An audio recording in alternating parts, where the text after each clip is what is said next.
I'm Candice Malcolm, and this is the Candice Malcolm Show. I hope everyone is having a great day so far. I want to say a special thanks to Chris Sims for guest hosting. Yesterday was a great episode. If you haven't seen it already, I urge you to go over and check it out. Chris talks about the rising cost of living in Canada, the inflation crisis, and how it impacts everyday families across Canada. We don't spend enough time zeroing in on that topic. So even though Mark Carney might be out there today, negotiating trade deals and sounding more like a responsible grown-up leader, the reality is that he still champions the policies that have destroyed our economy, that have put inflation at a pace that is just totally unmatched. Our country is falling apart in so many ways, and he doesn't really seem to have a serious plan to address so many of these issues. We're going to get to a lot of that today, but today's the last day of the G7, thankfully. So all of the glowing press on the world elites making big decisions in our own backyard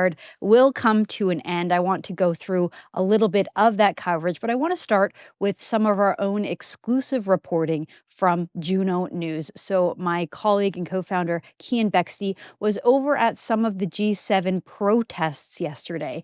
And let me just tell you, folks, this is just despicable. This is the kind of sickening display that makes me feel like Canada is not just on the decline, but frankly, that we've lost our country, that Canada's lost the plot, and that Canada doesn't really mean anything anymore. And so I'm talking about these Khalistani protests against Modi. So the Prime Minister of India was invited to join these G7 meetings. G7 is the group of seven, the biggest seven economies in the world. India is not one of those countries, but India is such an important player in the world that Mark Carney invited him to come for good reason. But there are a bunch of yahoos out in Western Canada, well, I guess all over the country, that really don't like Modi. They don't like the fact that he was invited. They want to basically import their own ridiculous ethnic politics into Canada. They have successfully done so.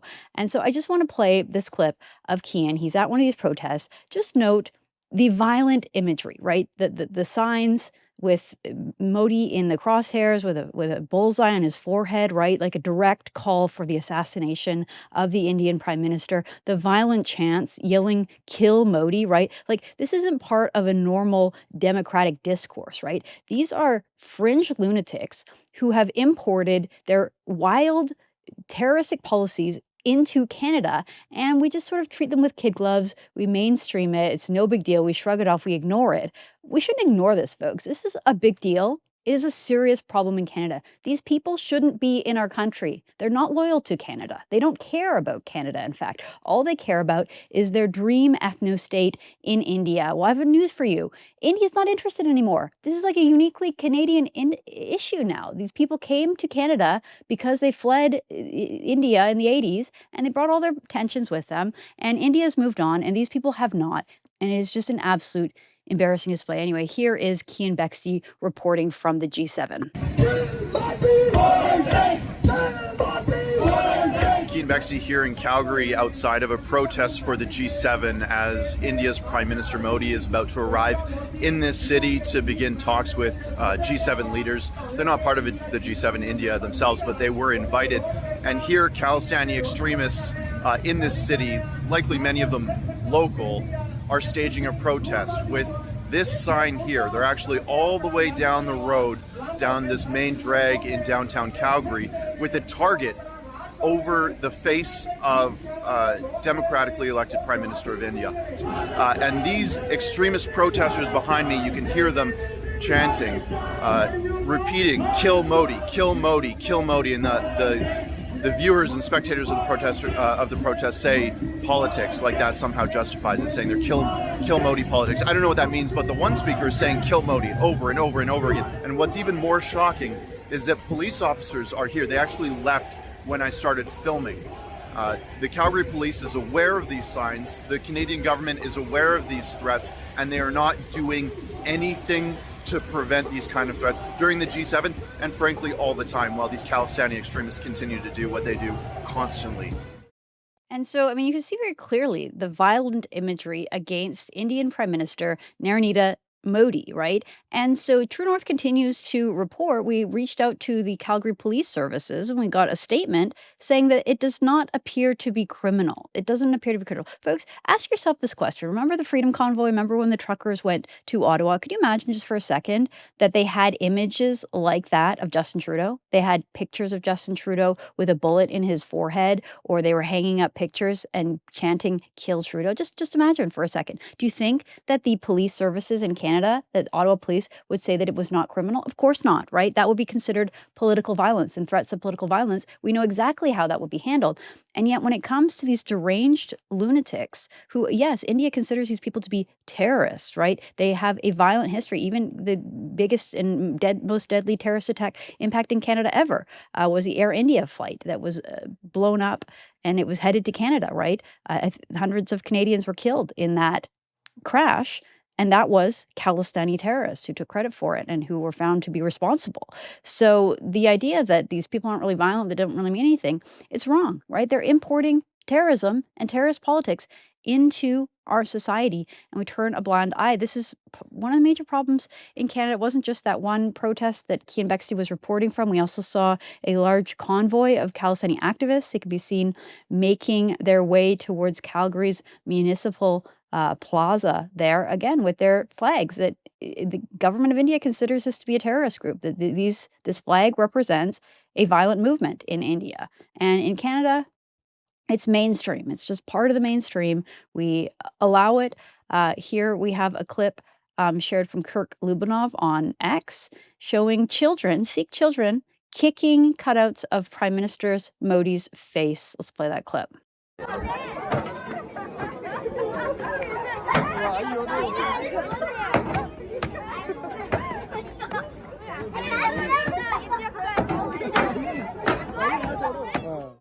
And Kirk has a caption: "Imagine raising your kids like this in Canada." Between the Islamic radicalization and the Khalistani radicalization, Canada has a serious growing issue of fanatics, and they are raising their kids to be even more extremist and with the victimhood mindset instead of being grateful to be in Canada. I couldn't have said it any better myself. So this is all, of course, a sideshow to the main event, but it is, this is Canada on the world stage, right? This is what people are seeing. This is the way that our country is being represented. We have a problem with radicals and with people, again, importing their ethnic feuds into our country. It is an absolute disgrace. Okay, let's go to the meetings themselves. Trump and Carney, this is sort of what everyone has been looking forward to. So here is Mark Carney, his wife Diana Fox Carney, welcoming President Trump to the G7 summit in Kananaskis, Alberta. So there's President Trump in Canada shaking the Prime Minister's hand.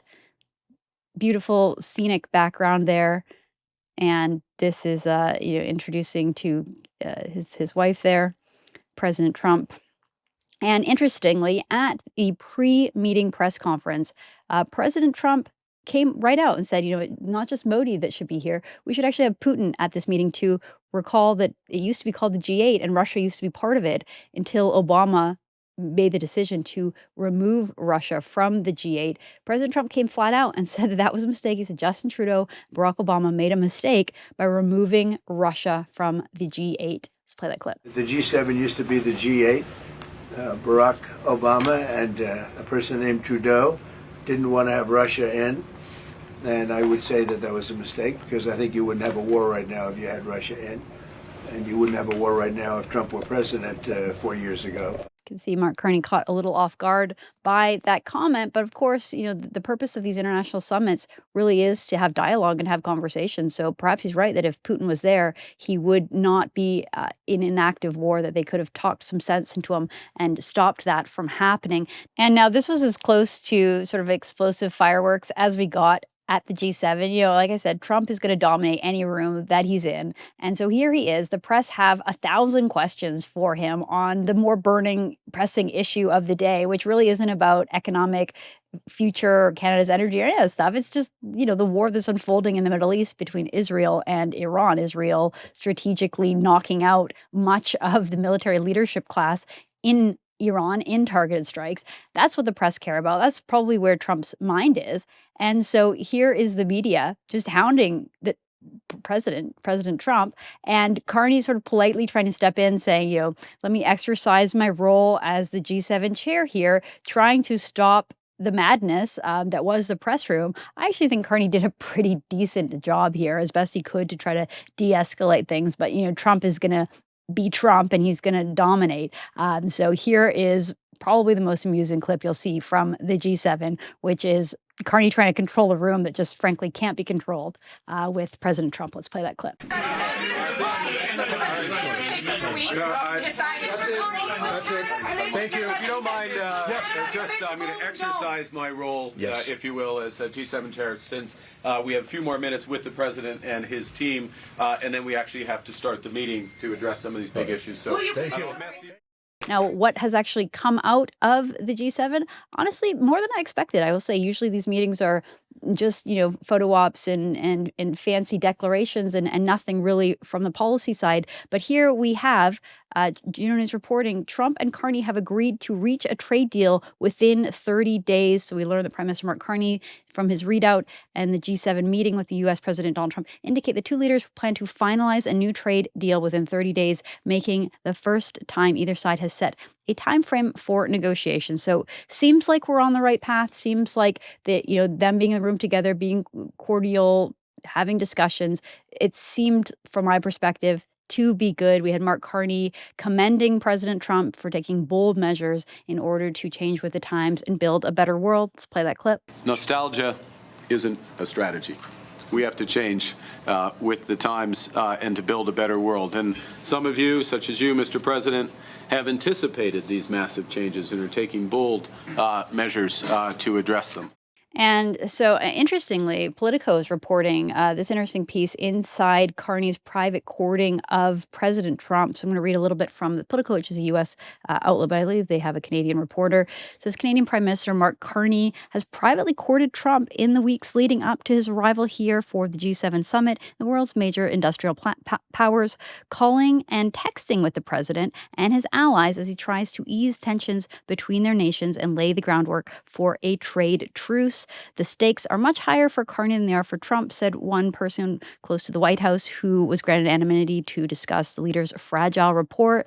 He's been very deliberate and very careful, but it's hard for any Canadian leader who's subjected to these political pressures. Carney also carefully crafted the summit's agenda, avoiding an explicit focus on areas like climate change in favor of sessions addressing migration and energy, more likely to encourage engagement from Trump and his team. So that is exactly what Mark Carney should be doing. And from my perspective and from conservatives in Canada, we say good, right? Get rid of the hokey pocus nonsense stuff like climate change. It doesn't really have an impact. We have a serious economic issue in our country. We are facing massive issues, like mentioned earlier, talking about inflation, cost of living, all these things.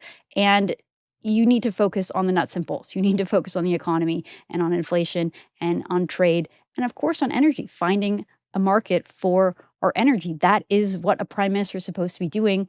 You could imagine, though, if you were a liberal voter, if you were an elbows up anti-American Canadian, someone who got really animated by the idea, of elbows up and that Canada was going to forge a new path and be independent, right? The kinds of people that we saw out at that ridiculous No Kings rally protests that they organized in American cities over the weekend, this idea that somehow President Trump is acting like a king, right? Those kinds of boomer sort of left-wing voters would be probably quite outraged to see Mark Carney being so conciliatory towards President Trump, being so nice to him, making such efforts to talk about the issues that he cares about and not the issues that liberals and voters of Mark Carney typically care for.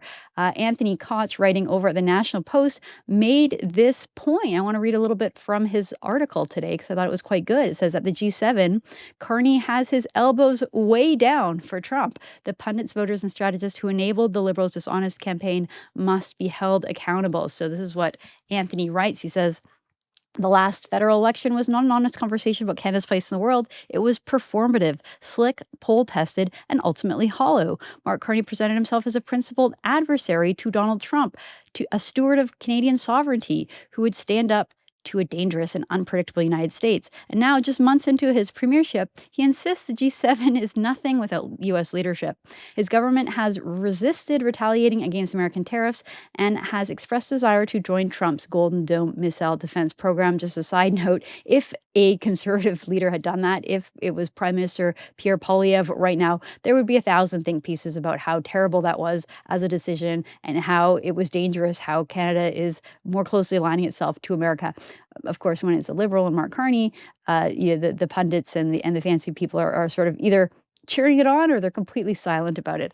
Back to Anthony's piece here. He says, let's dispose of the polite fiction. Carney never meant what he said. The campaign rhetoric wasn't just exaggerated, it was fabricated. There was no principled foreign policy vision, no doctrine of Canadian independence. It was anti-American cosplay, staged for a segment of the electorate that wanted to feel morally superior to our southern neighbors without actually having to think seriously about Canada's strategic position in the world. I think that's exactly right, and it has been proven so, right? We saw that during the initial meeting between Carney and Trump in the Oval Office, where Carney just sort of had to basically kiss the ring, kneel down, and accept that Trump was going to do what he was going to do, and Trump took the opportunity to bash Carney's predecessor Trudeau and to make the entire cabinet look foolish. And I'll say it wasn't as bad this time around. We didn't have a big moment like that at this G7, but the idea is still there, right? Mark Carney will do absolutely anything and everything he can to appease Trump, to get on his good side. That means deeper integration. That means anything that Trump wants. That's what Carney's going to talk about. I think that might be good for the country, but certainly not good again for those elbows up liberals who really expected something different, right?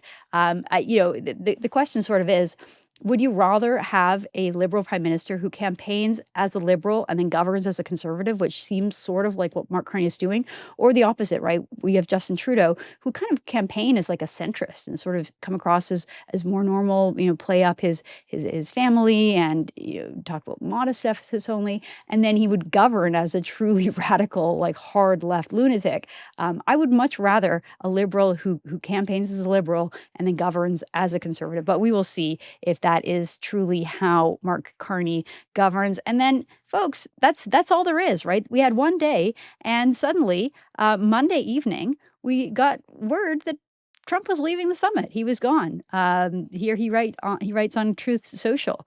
Basically, he says this: Iran should have signed the deal. I told them to. What a shame and a waste of human life. Simply stated, Iran cannot have a nuclear weapon. I completely agree with that.